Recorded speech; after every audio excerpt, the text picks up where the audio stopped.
We're going to go on in here and take a look at how we have set up our tomato trellises with fence. A lot of people have done this and talked about it. I want to give you a look at how we set it up.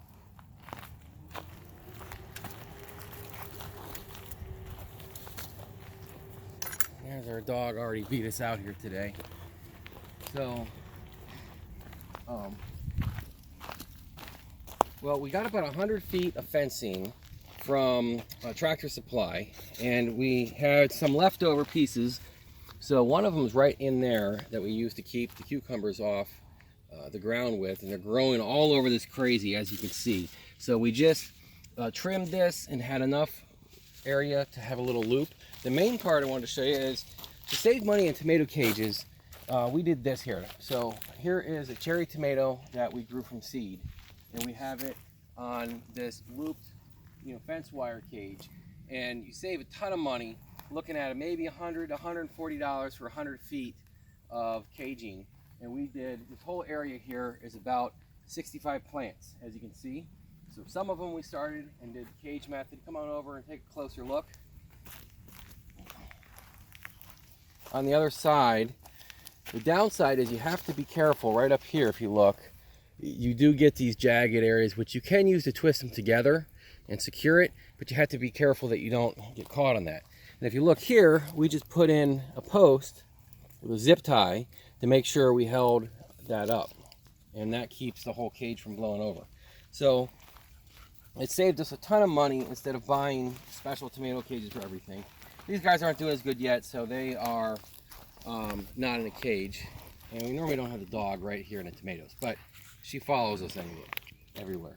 So here is another section that we did, and this was at the end when we had ran out of full sections. So we have a stake, another stake in the ground, and we just put the fence in between, and the tomatoes love it and are growing up that. So here is a full section of fence, and you can get stakes pretty inexpensively.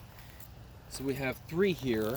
This is about a 15-foot span, and then you can see as we are putting the tomatoes on, right here we use a twist tie with that, and we had already had the bamboo stakes in, so you could probably do this without bamboo stakes, but this way we have a double with the stake and the twist tie, and it's all holding it very tight to the fence. So we can keep moving down the rows and take a look at how they're all set up. Here's another row with Roma tomatoes. They're doing pretty well.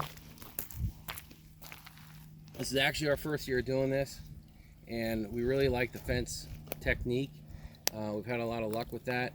Down over this way, we had a taller fence that we had from another project, as you can see here, and we just put up the leftover fences on that one, and the tomatoes are growing up it right now. So if we keep going down, you can see we've got more and more rows, and as you have them twist tied to it, they're going to slowly start to climb through the fence, and then you don't have any problem with them falling over.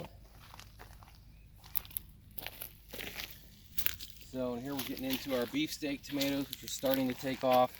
And with that, we had started them with a bamboo pole, and then after we put the fence in, once again we just twisted them on here. So it works pretty good. You can hold a lot of tomato plants on one fence. See, they're all starting to come up. So that's pretty much it. So if you're looking for a cheap, quick way to do a lot of tomato cages, you might want to look at fence rows for your tomato garden, like we have set up. So if you like this video, please comment, like, and subscribe. All right, thanks for watching.